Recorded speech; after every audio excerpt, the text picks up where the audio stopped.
November 7th, 2025. Midday. The cruise ship Carnival Horizon is wrapping up its 6-day Caribbean voyage and heading toward Miami. For nearly 4,000 guests, these are the final hours of leisure before disembarkation. On Deck 8, a cabin steward, following the schedule, uses her electronic keycard to unlock cabin 8341. It's time to prepare the room for checkout. Inside, all is quiet. The woman begins her routine, collecting used towels, then approaches the king-size bed. Right away, something seems off. The warm blanket is missing from the mattress. Curious, she kneels down and peers into the shadowed space between the floor and the bed frame. There, lying in the dark, is a large, heavy shape. It turns out to be a human body, tightly wrapped in the very blanket that should have covered the bed. Over the bundle, someone has deliberately piled several life jackets, as if to hide it from any glance. In the next instant, the steward rushes into the corridor. Over the ship's public address system, across all 15 decks, the captain's voice booms, "Ladies and gentlemen, Alpha code in cabin 8341. In maritime speak, that means a medical emergency. Security personnel and the ship's doctor sprint toward the elevators. Among them is Christopher Kepner, the father of those who had occupied this room.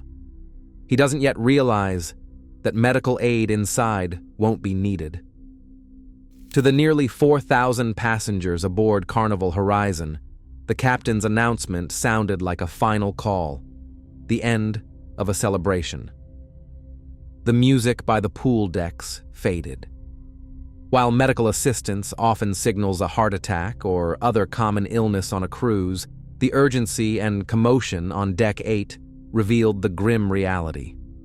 From that moment, the ship ceased to be a resort and became an isolated crime scene drifting in international waters. There was no escape. Security sealed off the corridor outside the Kepner family's cabin. On Deck 8, neighbors received sealed notices under their doors. Management provided no details, only a warning that authorities would soon board and a hint that there might be noise. Guests were asked to vacate their cabins by 7 a.m. the next day so the investigation could proceed uninterrupted. The hallway turned into a sterile zone. Even stewards who weren't part of the security detail were barred from entering. The situation was further complicated by jurisdiction. Because the incident took place at sea, only federal agents, not local police, could take up the investigation. The crew's only role was to guard the cabin's perimeter and wait until the ship reached its home port. The criminal, whoever he was, remained locked inside the steel hull of the vessel, along with thousands of potential witnesses and victims. November 8th morning. The Carnival Horizon slipped into the port of Miami. The usual disembarkation routine was interrupted. Instead of letting vacationers off the ship, the crew deployed the gangway for a group of agents from the FBI. The feds boarded with gear for gathering evidence. They were racing against time. The ship followed a tight schedule, and new passengers were due to board for the next voyage soon. Investigators had to document the state of the cabin, retrieve camera footage, and interview key individuals before the vessel set sail again. Anna Kepner's body was among the first taken off the ship, sent directly to the medical examiner's office. Hey everyone! Before we dive into today's story, I just want to ask you to hit that subscribe button, give this video a thumbs up, and drop a comment down below. I put a lot of effort into bringing you real, true crime cases from all around the world. Only authentic stories here. Your support really helps the channel grow, and I truly appreciate any interaction. To grasp the scale of what was lost, we have to rewind and look at who walked into that cabin. Anna Kepner was far from what people imagine when they think of a helpless victim. An 18-year-old graduate from a Christian school, she had a level of physical training that many grown men would envy. Since the age of 2, she had been studying gymnastics, and in high school, she became a cheerleader. In practical terms, this meant not mere dancing, but intense acrobatics, requiring iron-strong muscles and lightning reflexes. Anna was used to tough workouts and strict discipline. Her skills extended well beyond the school gym. Living in Florida, she felt equally at home on the water and under it. By the time she turned 18, Anna already had a motorboat license and an official diving certificate. That painted a picture of someone capable of keeping their cool under extreme pressure. Her future plans matched that character. After her graduation in May 2026, Anna intended to enlist in the U.S. Navy and then join law enforcement as a K-9 officer. She was preparing to protect others, not to be rescued herself. But a week before boarding the ship, something broke in Anna's life, something that played out publicly. On October 26th, she posted a series of messages on TikTok, their tone sharply contrasting with her usual upbeat content. The posts spoke of lies, manipulation, and betrayal. "I don't know why I had to go through this," she wrote, "but I promise I didn't deserve it." 4 days later, on October 30th, she posted another brief status. "You deserve happiness, but if you're not with me, then I don't want anything." Those words were addressed to her boyfriend, Joshua. The two had broken up just before the trip. Originally, Joshua was supposed to sail with the Kepner family, but after their split, his ticket was canceled. Anna went on the cruise alone, apparently leaving the drama on shore. As it turned out later, the tension came from more than just a breakup. To understand how such a tragedy could unfold behind a locked door, you need to look at the complicated makeup of the Kepner family. Anna's father, 40-year-old Christopher, had married for the third time in December 2024. His new wife, Chantel Hudson, brought 3 school-age stepchildren into the family. Less than a year before the cruise, 2 independent households merged under one roof. The 9 individuals who boarded the ship were essentially still navigating the rough edges of blending their lives together. For the group's booking, 3 separate cabins were reserved on Deck 8. The first went to the older generation, Grandma Barbara and Grandpa Jeffrey. The elderly couple had a spacious 4-berth stateroom with 2 empty beds. The family had made a clear plan. If any of the younger ones needed space or privacy, or if a disagreement came up, they could always spend the night with Grandma and Grandpa. The second cabin housed Christopher and Chantel, along with their 2 younger daughters. The most controversial decision concerned the third cabin, number 8341. In that small space of just a few square meters, 3 young people were assigned to live together. Alongside 18-year-old Anna were her biological younger brother, 14-year-old Connor, and stepbrother Tim, 16. The layout offered no privacy. Anna occupied the main king-size bed, while the boys slept on a bunk bed facing it. In such tight quarters, the teens, effectively thrown together when 2 separate households merged less than a year before the cruise, spent every night of the 6-day trip packed into that tiny cabin. On the evening of November 6th, after the ship completed a stop at Cozumel, Mexico, it began its 2-day voyage back to Miami. At 7 p.m., the entire 9-person family gathered in the ship's dining room for a farewell dinner. But for Anna, the group dinner didn't last long. She felt a sudden sharp discomfort in her mouth, braces causing pain, and told Grandma she needed to head back to the cabin.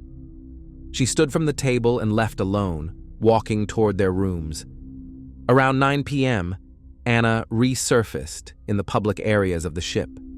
She seemed to be feeling better. She changed from her casual daytime clothes into a nicer evening outfit, then headed down to the casino, where Grandma Barbara and Grandpa Jeffrey were already seated.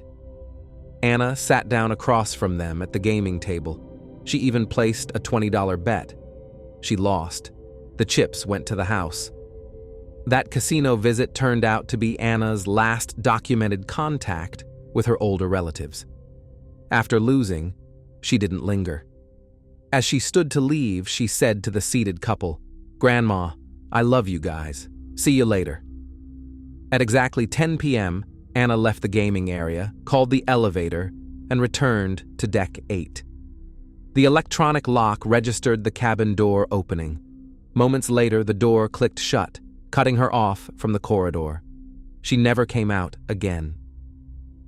Shortly after Anna returned, her younger brothers, Connor and Tim, also came back to cabin 8341. But all three young people were together only for a few minutes. Connor decided he wasn't ready for bed just yet. He changed clothes and stepped out, intending to take some nighttime photos of the ship and a few selfies on the upper decks. The door closed behind him, leaving just Anna and Tim in the confined cabin. From that moment until midnight, what happened inside remains unseen. The surveillance cameras only covered the hallway. All that's known for certain is Connor was gone for about 2 hours, wandering the ship, filming content for social media, and returned around midnight. Entering the cabin, Connor immediately noticed his sister's bed was empty. The king-size bed where Anna should have been was unmade. She was nowhere to be found, neither in the main area nor on the tiny balcony. The bathroom was empty too. Connor didn't panic. He figured she might have gone back to Grandma and Grandpa's at the casino, returned to their parents' cabin, or just got caught up with new friends out on one of the open decks. Finding nothing to worry about, he climbed into his own bunk and went to sleep. All through the night, the cabin was silent. Anna's biological brother slept mere feet away, unaware that she never left the room. In fact, she remained in the cabin the entire time. The next morning, Friday, November 7th, the family gathered for breakfast in the ship's dining hall as usual. 8 of them sat around the table. Connor showed up on time and joined the meal, but Anna's seat stayed empty. The adults assumed she was still recovering from the brace-related tooth discomfort she'd complained about the evening before, and decided not to wake her, letting her sleep a little longer before docking. Over coffee, nobody had any suspicion that by that moment, Anna Kepner was already gone. As soon as Anna's body was transported to the Miami-Dade County morgue, medical examiners began the autopsy. The external examination delivered a shocking result. There were no signs of a struggle on Anna's skin, no stab wounds, no bullet holes, not even the kind of abrasions you'd expect if someone fought back against an assailant. Toxicology came back clean too. No alcohol, no prohibited substances, no strong prescription medication capable of impairing her will. Investigators also ruled out sexual assault. There was no trace of intimate contact, and no foreign DNA under Anna's nails. That narrowed the possible explanations. This crime didn't result from a drunken fight or an attack by a predator encountered on board. The cause of death lay not outside, but within. The official conclusion was mechanical asphyxia. On Anna's neck were 2 deep bruises, indicating her airway had been constricted by a powerful forearm lock from behind. In combat sports, this move is known as a chokehold. The attacker locks from behind, cutting off any chance to breathe or scream for help. But the most controversial detail in that report was the time of death. According to the medical examiner's certificate, Anna died on November 7th at exactly 11:17 a.m. That one timestamp instantly created a logical paradox, one that still haunts outside observers. If that document is accurate, Anna was still alive that morning. That means during the family's breakfast, at the moment Connor woke up and left the cabin, his sister was still conscious somewhere on the ship. But that version collides with witness statements and with common sense. No one saw Anna after about 10 p.m. the previous evening. She didn't answer messages, she didn't come down for breakfast, and she didn't open the door when stewards knocked. The gap between the time she effectively vanished and the officially recorded time of her death stretches over 12 hours. Investigators now faced a crucial question. Was that 11:17 a.m. timestamp on the death certificate really the moment her heart stopped, or did the medical examiner simply record the time when the body was formally examined, long after an alarm had been raised? That bureaucratic detail changes the entire shape of the case. Probing a crime on a modern cruise ship has its own rules. It's a zone of total digital surveillance. The Carnival Horizon, launched in 2018, is outfitted with an extensive network of high-definition video cameras. While there are so-called blind spots on deck, areas not covered by cameras, the residential corridors are not among them. The corridor in front of the cabins on the 8th deck is monitored around the clock by cameras that continuously record video and audio. Federal agents immediately confiscated the servers storing the footage from the night of November 6th to 7th. At the same time, technical specialists requested the logs from the ship's electronic locks. Without a personal key card, the cabin door cannot be opened from the outside, unless someone inside lets a guest in. Every time a card is scanned, the door's system records a digital trace, the unique ID of the passenger and the exact second of entry. By matching the surveillance video with the electronic key data, investigators reconstructed the movement in that cabin that night with absolute precision. The cameras recorded Anna entering the cabin at 10 p.m. Moments later, her brothers followed. Then the cameras caught Connor stepping out of the cabin for a photo walk and returning around midnight. The most important conclusion drawn by the FBI from hours of footage was the utter seal of the cabin. From the moment Anna returned until morning, no outsider crossed the threshold. The lock log showed no successful entry by anyone else. That finding fundamentally changed the status of the investigation. The idea of a burglar breaking in or a stray predator roaming the corridors was completely dismissed by the technical evidence. The sealed crime scene meant only one thing: whoever harmed Anna was inside the locked cabin. The circle of suspects, once 4,000 strong, was instantly narrowed to those who had legitimate access to the room and were present that night. The central figure for the investigators became 16-year-old Tim Hudson, Anna's stepbrother. As soon as the ship docked in Miami and passengers began disembarking, authorities isolated him from the family. He wasn't formally arrested. Instead, he was immediately taken to a local hospital for psychiatric evaluation. The reason behind that decision was never disclosed by law enforcement, citing medical confidentiality and the minor status of the individual. Tim's behavior in the first hours after the body was discovered and during questioning was completely detached. According to Grandma Barbara Kepner, once he was released from the hospital, Tim told the family he had a blackout of memory. He claimed he had no recollection whatsoever of that night's events and felt emotionally shocked. After a brief observation, the doctors let him go, and now Tim lives at the home of a relative, awaiting the next steps from prosecutors. For 19 days after the incident, the FBI kept silent, not naming anyone. But in court documents that later leaked to the press, Tim Hudson's status was changed from witness to potential suspect. The reason was the surveillance footage confirming that during the critical time window, he was the only awake person in the cabin alone with Anna. The father of the victim, Christopher Kepner, adopted a harsh stance, despite the family ties. In an interview, he said, "I can't say he's guilty, but I can't rule it out either.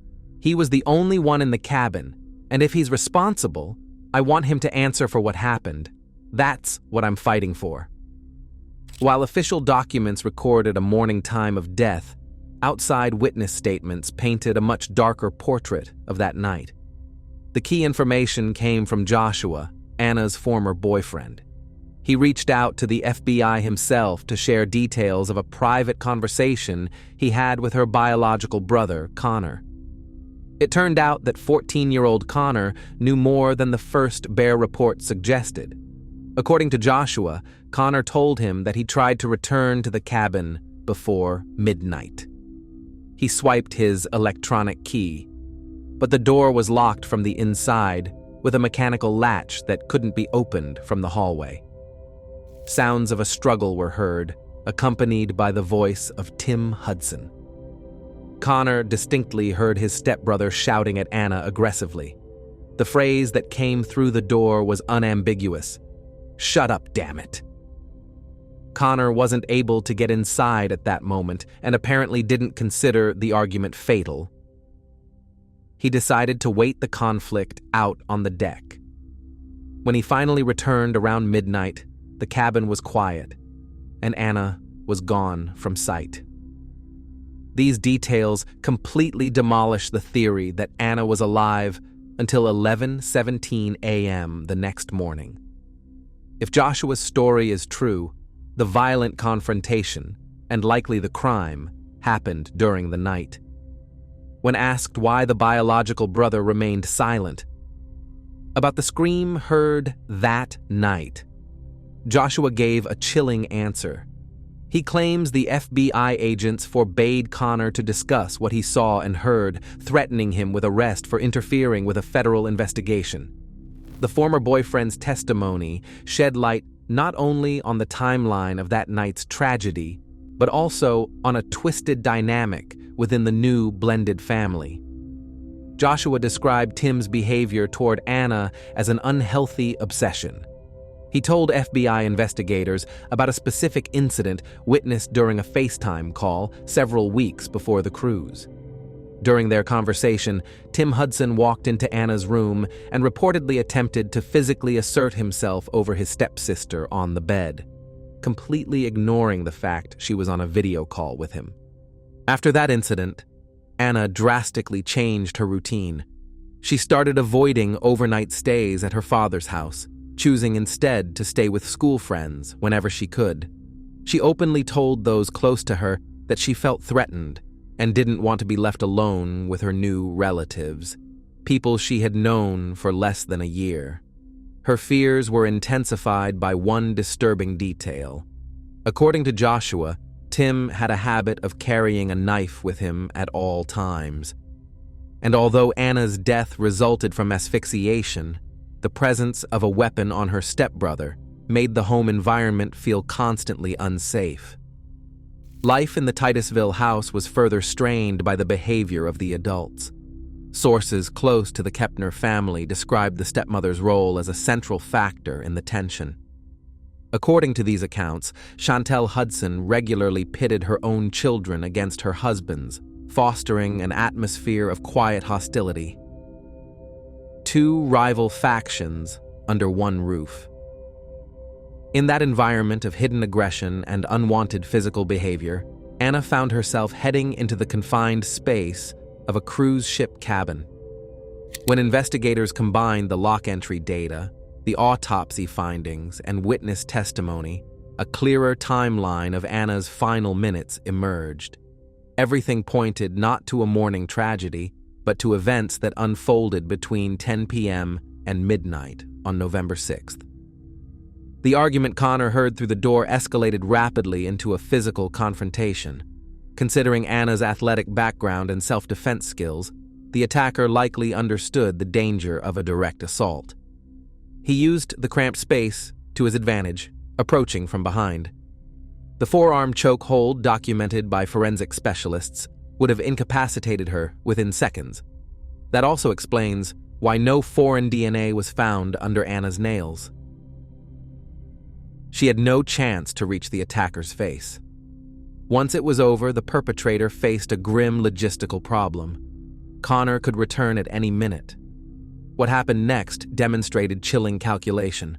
Instead of fleeing in panic, he had Anna's body under the heavy frame of the king-size bed, covering it carefully with life jackets.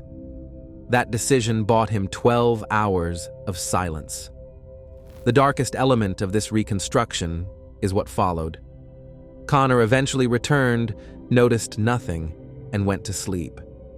Through the entire night, 3 individuals remained in that tiny cabin, an unaware Connor, Anna's concealed body, and Tim Hudson, who, according to the camera logs, never left the room.